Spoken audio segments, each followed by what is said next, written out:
Science मस्ती के online classes में आप सबका बहुत बहुत स्वागत है। और जैसा कि आप जानते हैं कि हम लोगों ने इससे पहले पढ़ चुका है magnetic effect of electric current, chemical reactions के बारे में। उसके बाद हम लोगों ने इलेक्ट्रिसिटी का चैप्टर पूरा पढ़ा और लाइव प्रोसेस 4 चैप्टर कंप्लीट हो चुका है। और अब एसिड बेस एंड साल्ट में भी इससे पहले बहुत सारे टॉपिक्स कवर हो चुके हैं जिन्हें आप चैनल पे देख सकते हैं। और आज हम लोग पढ़ने जा रहे हैं reaction of acid with marble and egg shell. तो आप लोग जैसे जानते हैं कि ये समय बहुत कठिन है, घर पर रहिए और अच्छे से पढ़िए।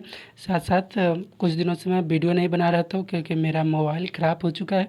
किसी दूसरे की मोबाइल लेकर फ़ोन लेकर मैं वीडियो बना रहा हूँ और आप ही सबों के लिए, तो आप लोग ज़रूर मेहनत करते रहें। चलिए, reaction of acid with marble and egg shell में हम लोग पढ़ते हैं इसके बारे में। Since marble and egg shell are made of calcium carbonate. अच्छा, कैल्शियम कार्बोनेट इससे पहले भी हम लोगों ने पढ़ा है CaCO3 के बारे में। जैसे ही कैल्शियम कार्बोनेट मिलते हैं तो ये क्या क्या देगा? कार्बन डाइऑक्साइड जरूर देगा, साल्ट देगा और हाइड्रोजन गैस देगा। Hence when acid is poured over marble और egg shell bubbles of CO2 formed. अब पूछो कि बबल्स ऑफ CO2 क्यों फॉर्म्ड हो रहा है? तो bubbles of CO2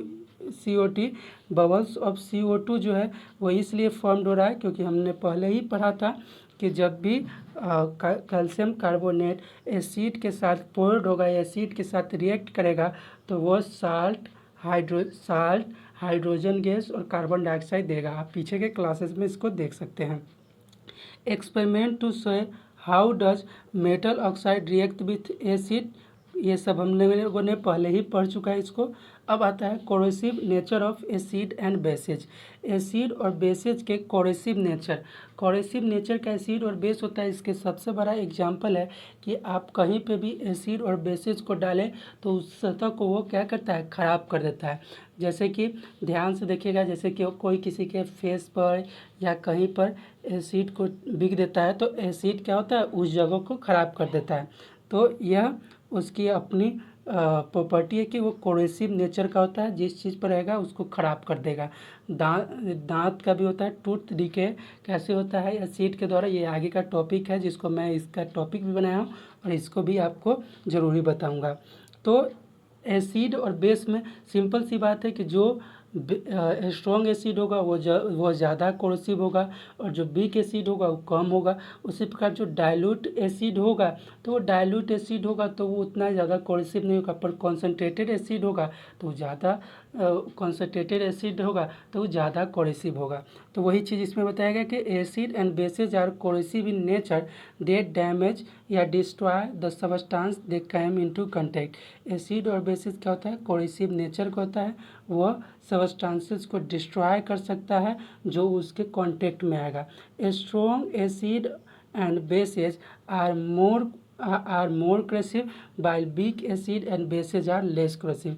strong acid और बेस होगा ज़्यादा कोरेसिव होगा, जबकि weak acid and weak bases क्या होगा? लेस कोरेसिव होगा। Generally dilute weak acid and bases are not corrosive. Diluted weak acid are found in fruit and vegetable and we eat them in our meal. Dilute corrosive नहीं होता है और इसका कारण ये भी है कि डाइल्यूट जो होता है एसिड वो फ्रूट और फल सब्जी में भी पाया जाता है जिसको हम लोग खाते भी हैं। Because they are not corrosive but concentrated weak and acid and base are corrosive in nature. ये सब क्या होता है? कोरेसिव इन नेचर होते हैं कॉन्सनट्रेटेड। तो डाइल्यूट और कॉन्सनट्रेटेड आप जब भी पढ़िएगा तो ये चीज़ आप समझ लीजिएगा कि कॉन्सनट्रेटेड से हमें दूर रहना है, डाइल्यूट का हम यूज कर सकते हैं। Acid rain. अब आप लोगों को एसिड रेन के बारे में ना हमने बहुत पहले ही बता दिया था। 9th क्लास में ही भोपाल गैस कांड के बारे में बताया था कि चूँकि जो एयर पोल्यूशन होता है, एयर पोल्यूशन के कारण क्या होता है कि जो आपका बारिश के बूंदे होते हैं, उस बारिश के बूंदे में एयर पोल्यूटेड गैस जैसे ही मिलते हैं तो वह सल्फ़र नाइट्रेट और नाइट्रेट का फॉर्म करता है जो कि एसिड होता है, और यह क्या करता है जब हमारे त्वचा पर पड़ता है तो उसमें जलन पैदा करता है। वही मॉन्यूमेंट्स जो होते हैं, जो इमारतें होते हैं, उसको भी क्षय करता है, उसको भी ये खराब करता है। Due to air pollution many harmful gases nitrogen dioxide NO2 and sulphur dioxide SO2 come into atmosphere में आ जाता है। ये सब कौन कौन? तो nitrogen dioxide NO2 and sulphur dioxide SO2। NO2 and SO2 form nitric acid and sulphurous acid. NO2 और SO2 जो होता है नाइट्रिक एसिड और सल्फ्यूरस एसिड को फॉर्म करता है रिएक्शन विथ वाटर। जैसे ही वाटर के साथ रिएक्ट करता है तो ये क्या क्या चीज़ फॉर्म करता है? सल्फ्यूरस एसिड और सल्फ्यूरस एसिड और नाइट्रिक एसिड बनाता है। When rain droplet mix with these gases present in atmosphere they form acid rain. और जब यह सल्फ्यूरस एसिड और नाइट्रस एसिड के साथ रेन के जो ड्रॉपलेट है वो मिल जाते हैं तो ये क्या बनाते हैं? ये एसिड रेन को बनाते हैं। Acid rain causes damage to the historical monument and other buildings. Acid rain जो होता है वो कॉजेज होता है डैमेज ऑफ हिस्टोरिकल मोन्यूमेंट्स और बहुत सारे अदर बिल्डिंग्स के भी ये क्या करता है? क्षति करता है। For example Taj Mahal. अब कोई पूछे ताजमहल के बारे में तो आप बता सकते हैं कि वो किसके कारण होता है? एसिड रेन के साथ। कोई पूछे कि एसिड रेन क्या होता है, तो एसिड रेन वो होता है जब हार्मफुल गैसेज जो होता है आपको किसके साथ मिल जाते हैं? हार्मफुल गैसेज जो होते हैं वो रेन वाटर ड्रॉपलेट के साथ मिल जाते हैं। और वाटर ड्रॉपलेट के साथ कौन कौन मिलता है? Sulphurous acid, nitrous acid. तो ये एसिड रेन का फॉर्मेशन करता है। Beach is of marble is getting damage because of reaction with acid rain. Marble is calcium, और मार्बल क्या है? कैल्शियम कार्बोनेट है, तो वो CO2 उससे निकलेगा। इसी कारण क्या होता है ना कि उसका मार्बल जो सुनहरा रंग का होता है वो काला पड़ने लगता है। React with an acid and दस गेट्स कोरेडेड, और इसके बाद वो क्या होता है? कोरेडेड होता है। Usages of acid and bases. अब एसिड और बेसिज के क्या क्या यूजेज है वो पढ़ते हैं। तो sulphurous acid is use to make fertilisers. Sulphurous acid का यूज होता है सल्फ़र। हम लोग जब गांव में रहते थे तो पिताजी मेरे जब कहते थे कि फर्टिलाइज़र लाओ तो उसमें सल्फ़र खरीद के लाने के लिए कहते थे, जो कि एक्स्ट्रा मिलता था। तो वो सल्फ्यूरस एसिड से बना होता है। सल्फ्यूरस डाई जो तुम्हारा रंगने वाला जो कोई चीज़ होता है, पेंट, ये सब इससे बनता है।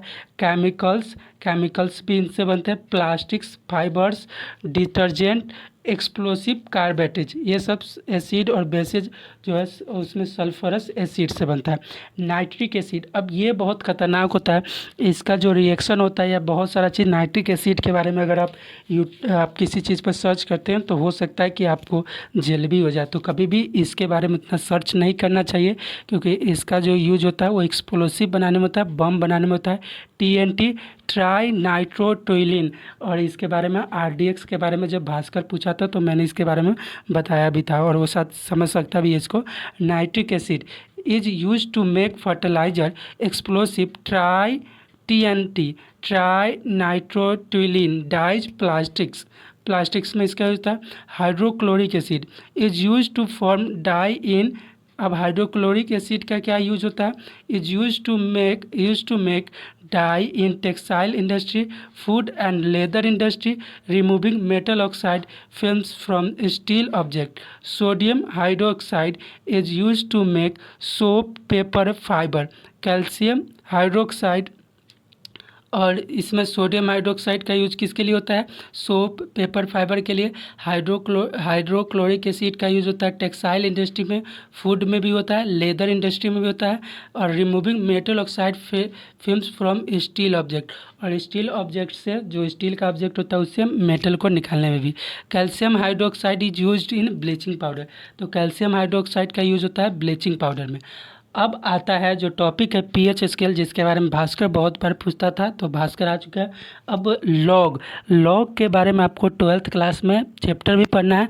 तो लॉग एक बहुत बड़ी टॉपिक होता है। कभी आप लोग कहिएगा तो ऑफलाइन जब क्लासेस शुरू होंगे तो मैं इसके बारे में ज़रूर बताऊँगा।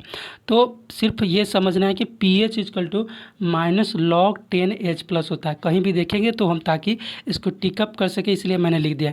In pure water H+, pure water में क्या होता है कि जितना ज़्यादा जितना हाइड्रोजन आयन रहता है उतना ही हाइड्रोक्साइड आयन होता है, जो कि बराबर होता है 10⁻⁻7 मोल पर लीटर का। मतलब पर लीटर में अगर 10⁻⁻7 मोल है, मोल का मतलब क्या हुआ कि जो इतना उसमें सबस्टांस है, तो एक अगर मानो 1 मोल कोई पार्टिकल है तो उसमें तुमको 10⁻7 हाइड्रोजन और हाइड्रोक्साइड आयन आपको मिलेंगे।